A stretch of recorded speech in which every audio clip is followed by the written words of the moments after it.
Welcome to the Thursday Night Football Showdown. Joseph Robert, the fantasy football counselor. Got an exciting matchup tonight. Bears versus the Buccaneers. Got the ambassadors in the queue. Going to bring them in a second. Before I do, guys, make sure you head on over to FTFNnetwork.com. Head on over there right now. I'm telling you guys, FTFNnetwork.com is the best place to get the latest news and notes from all the top ambassadors and influencers in sports media for football, pro football, that is. I'm beyond excited for that website and being a part of that website and having you guys, absorb that content because it's amazing stuff. FTFNnetwork.com. Also, leave your questions here in the chat. I'll try to get to as many as possible. But we're talking Thursday Night Football, big showdown. I want to open up the gates here and the floodgates to Faizan and Liam here, the ambassadors for each respective team on FTFN Network. Let's dive in here, man. Who do we got first? We got Faizan here. Let's have an open discussion. What are you guys' thoughts? Let's start off with, what are your thoughts on this game? Are you excited for it? Yo, what's going on, man? What's going on, everybody? I'm super pumped. This is the first primetime game for the Bears this season, I believe, if I'm not mistaken. So obviously love seeing the team on primetime. But I'm more excited because our opponent is Tom Brady, and now we get to go up against Tom Brady, and that's going to be fun. So I think it's going to be a fun game. The thing is, it's going to be, I believe, the opposite of like these shootouts we've been expecting. These are two really, really good defenses. So I think it's going to be a low-scoring game. But listen, some low-scoring games can be fun. I'm just letting you know that. So, and I also just want to mention the fact that we're getting a Super Bowl rematch here with Nick Foles and Tom Brady. So who doesn't love that? Really, a low-scoring game, eh, Liam? Do you think so? I think the Bucs put up a lot of points. Oh, yeah. I actually think it's going to be pretty low scoring. You know, we're missing Chris Godwin. O.J. Howard's now out for the season. Fournette's banged up. We're banged up, man. So I think – and the Bears have a good defense. It's still a top 10 defense. So, you know, it's short week on the road. I think it's going to be a pretty low scoring game. This is the closest prediction I've had since week one. Yeah, I heard Leonard Fournette is in now. Is it going to be the Rojo show, or is it going to be more of a Leonard Fournette mixture today? I think – the majority of the carries are going to go to Rojo. I think it'll be like 70-30. I think Rojo gets a majority. They'll ease Fournette in, and then I would see Keyshawn Vaughn on the field a little bit tonight too. It's just going to be a whole mixture of all three of those guys, man. But I think Rojo's still going to be the guy tonight. Had over 100 yards last week, so they're going to keep riding him is my guess. As a fantasy guy, I don't like the way things are going right now. I really don't. With the committees, there's just too many guys. Yeah. I see it everywhere. I see it with Baltimore, as a perfect example. Like, who is the guy? Is it Lamar Jackson? Is it Ingram? Like, who is it? It's bothering me significantly. The committees won't go away, and I kind of understand why they're going towards committee. Again, I have the biased mind. Let me know your guys' thoughts. Let's have an open discussion. The committee's okay with you? I mean, yeah, it preserves the workhorse. You see guys like Saquon, CMC getting injured, but I don't want to go too off the topic of Thursday Night Football, but what do you guys think of the whole committee thing? Yeah, let me just start here, and then Liam, you can jump in. So, generally you would think committees are good, right? Obviously, you want to keep your running back fresh, but just speaking for me and my team with the Bears, our head coach, for some reason, loves to swap out our best running back on third and shorts and put in guys like Cordero Patterson, and it just frustrates and drives me nuts. And so here's my thing is this. Committees are okay if you want to, give the guys a breather, but on critical plays, critical third downs, red zone, put it in the hands of the bell cow, please. I agree. I like that as well. I agree. Yeah, I totally agree with that statement. I mean, as Bucs fans, we've seen John Gruden ran Cadillac Williams into the ground. We've seen running backs get run into the ground. So I don't necessarily mind the committee, but exactly what you just said, man. And that's when it's critical third and inches, 3rd and 1, and we need our main guy to pick it up. Why do we have, say, Keyshawn Vaughn in the game and not Leonard Fournette? I want to see our top running back in there to pick up those yards. Yeah, I see that a lot with the Colts as well. I mean, I think the best running back is Jonathan Taylor. Why is Wilkins in there? Wilkins is not on the caliber of Jonathan Taylor yet. They feel that, if we bring Wilkins in, maybe he'll break out for a big play. Maybe they're looking for some big plays that they may not get out of Taylor, or they don't think they're going to get out of Taylor. I don't know the reasoning, but this committee crap has got to stop. I mean, it's bothering the hell out of me, especially as a fantasy enthusiast. Even as a fan of the team, you're not seeing the best running backs getting the work. Todd Gurley, another example. I mean, he wasn't utilized in that game. He comes and gets a touchdown. and then they bring in Brian Hill and Ito Smith. I'm like, are you kidding me right now? And then they brought Gurley back. He got a touchdown. So, yeah, it's getting really, really annoying. And speaking of annoying, I got to jump to this. Let's get back to the Bears here. Man, like, Montgomery is the most anticlimactic running back in the NFL. Don't you agree, Faizan? What is going on with Montgomery? So everybody thought after Tariq Cohen tore his ACL that it was going to be the David Montgomery show. Well, they forgot that David Montgomery's head coach is Matt Nagy. He's okay, so and what annoying. Matt Nagy likes to do is he likes to think he's Andy Reid, and he likes to think he's got Patrick Mahomes at quarterback, right? And he likes to air it out. Here's a stat for you, Joe. Last week against the Colts, David Montgomery, 10 rushes. Nick Foles, 42 pass attempts. Wow. In what world does that make sense when you've got a new quarterback who has no rapport and chemistry with the receivers? You should establish the run, but he just chooses not to. He likes to throw the football. And now this week, it looks like even if he wants to do it, he won't be successful at it because Liam knows his Bucs run defense, yeah, they shut everybody down. You don't run on this defense. They're going to make Foles beat us. You're going to have to beat us with Foles. In the last couple of years we faced Foles, it has not worked out for him in Philly or Jacksonville. Well, it did work down in Philly in the Super Bowl, but that wasn't the Bucs. That was the Patriots. But fun fact, actually, I don't know if this is correct, but I think this is the first time in NFL history that two quarterbacks that played each other in the Super Bowl are now playing each other again, and they're on different teams. Wow, it's never happened before. So Brady on the Bucs, Foles on the Bears. That's never happened. Yeah, that's crazy. Pretty cool. So why don't you guys prove your points here? A good quick 5-minute showdown or so, open discussion here. I want to get your thoughts on who wins and why. And first of all, before I do that, are both of you guys in agreement of your team? Do you think your team is respectively going to win today? I think the Bucs are going to win. I don't agree with my team winning today, but here's what I'm going to say, Joe. So I need you to give me my 2 minutes here uninterrupted because I want to talk to Matt Nagy. This is prime time. Matt Nagy knows everybody's watching. He's been touted as an offensive genius, offensive guru. Last week, you put up 3 points. Don't give me the 11 points. I was in garbage time. You put up 3 points in the entire game against the Colts, and people want to talk about that's the number one defense overall. They played the Jets. They played the Jaguars, who beat them. And then they played the Vikings, who haven't looked good. So I'm not going to count that. He needs to show up and show out here. I don't even care if the Bears win or lose this game because the Bucs, I believe, are the better team. But it better be damn competitive, and you better put up some points here because Matt Nagy knows that he's been brought here to fix the offense, and you bench Mitchell Trubisky after 2 games. Who benches a 2-0 quarterback? Apparently Matt Nagy does. Okay, and now you have your guy Nick Foles. So you better put up points, Matt Nagy, or the seat is going to get hotter and hotter. And I'm telling you, it's not going to be pretty from Bears fans. Yeah, I don't get that, the benching of Trubisky. I mean, he was winning. Like, I don't get... 1 pick and you're out. That's the rule with Matt Nagy. He's messed up, that guy. I really don't like him as a person. Like, I just don't like it.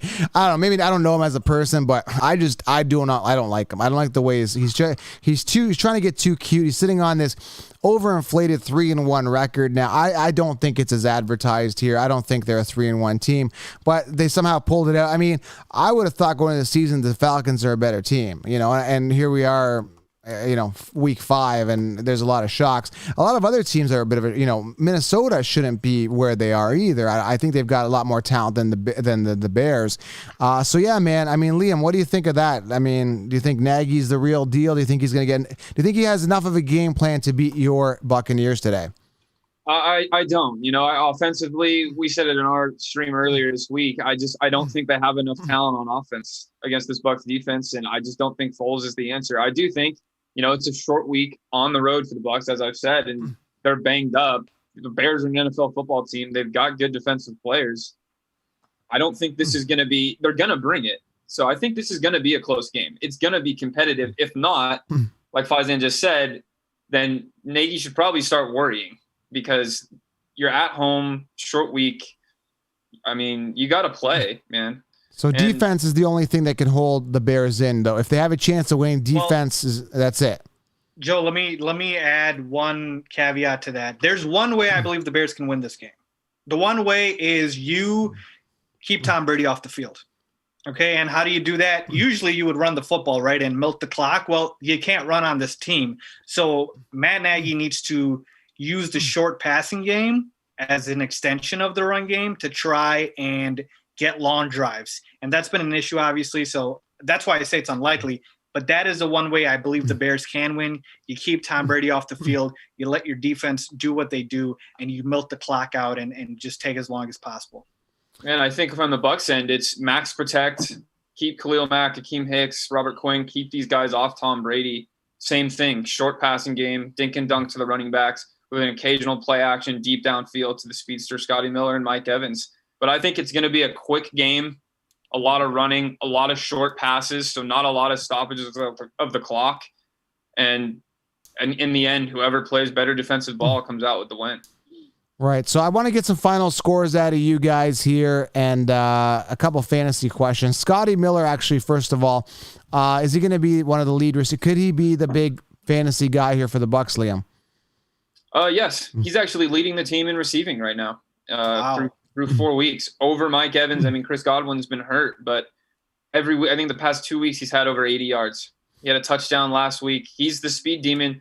Tom Brady's taken more shots down the field with Scotty Miller than anybody. By far. Yeah, I told he's them going to get his targets tonight. Yeah, I told the mainstream stay away, or the mainstream were telling you go Godwin round 2, Evans round 3. I said stay away because we don't know. Brady always does stuff like this, pulls stuff out of his ass and screws people over when it comes to stuff. And I thought it would be a mix between those two, but then Miller comes in and O.J. Howard before he got injured. It's just a disaster there, man. I don't trust Brady and the targets there at all.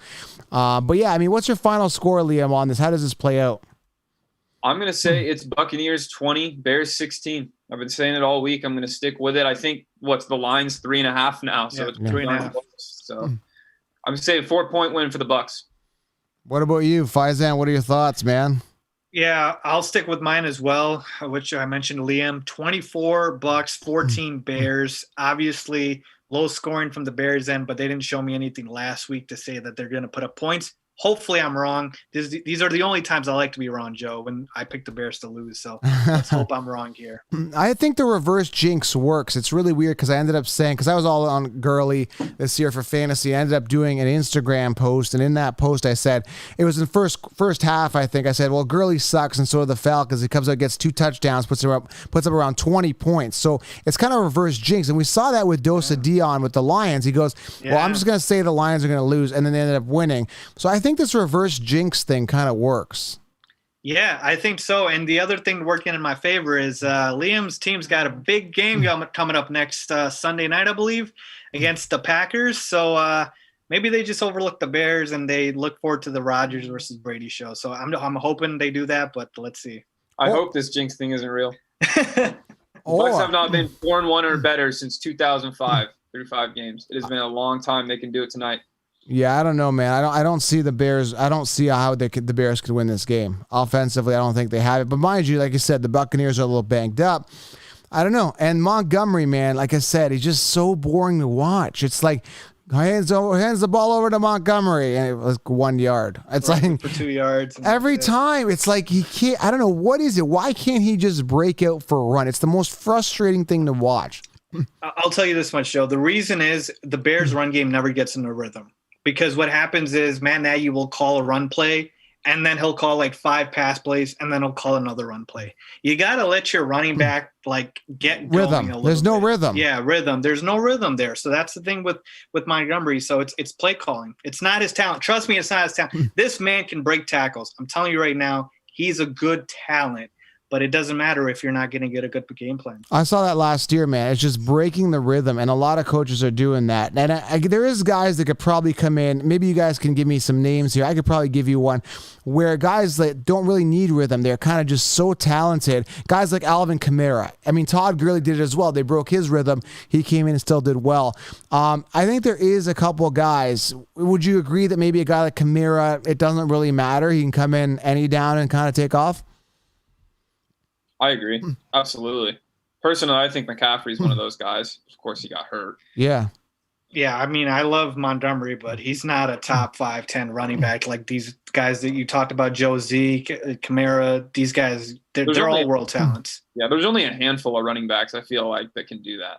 Yeah. Zeke, McCaffrey, Kamara. There's not very many of them, at least in today's day and age. Yeah, you definitely, and again, I saw that last year with the rhythm, and it's like, yeah, you run a play, and then he runs for 5 or 10 yards, and I see him running off the field. Just keep him on the field. Like, I don't understand. Like, the guy can catch the ball. David Montgomery, it's not like David Montgomery can't catch the ball. In fact, he catches it better than Tariq Cohen. Keep him on the goddamn field. Like, it's not that hard of a thing to do. It blows my mind, and I'm not starting Montgomery. I have him in one of my leagues. He will not be on the field tonight for me.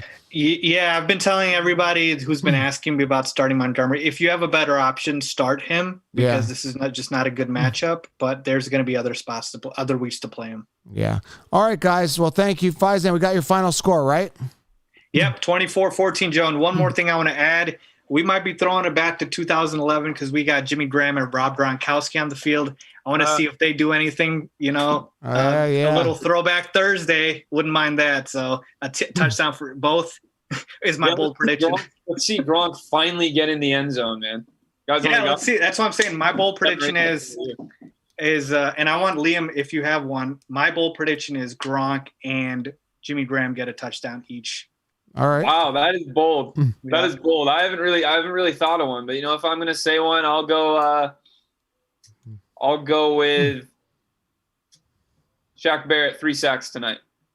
Wow, there you have it. All right, I'll give you a Super Bowl prediction that won't even be viable. David Montgomery, 3 touchdowns tonight. rushing and receiving included. David Montgomery breakout game. I went on there and I tagged him. I said, "You suck, sir." So hopefully that lights a fire under his ass. So you tagged him? Yeah, I tagged them. I'm not afraid of these guys. I mean, a lot of them get offended and they jump in my comments. But the hell with them. Go do something on the field instead of replying back to the counselor. Should not be replied to. You should be out there on the field. There you go. Do something. All right. There you have it, guys. Thursday Night Football breakdown. You've heard the bold predictions. You've heard the final scores. Thanks, guys, for being here. I appreciate you as always. Absolutely. Pleasure to be on, Joe. All right, guys. Make sure you tune in, guys, every Thursday night and Monday night. And, of course, Sunday night, virtual tailgate, 11 a.m. And go follow Fan to Fan Network. Smash the thumbs up, guys. Thank you. And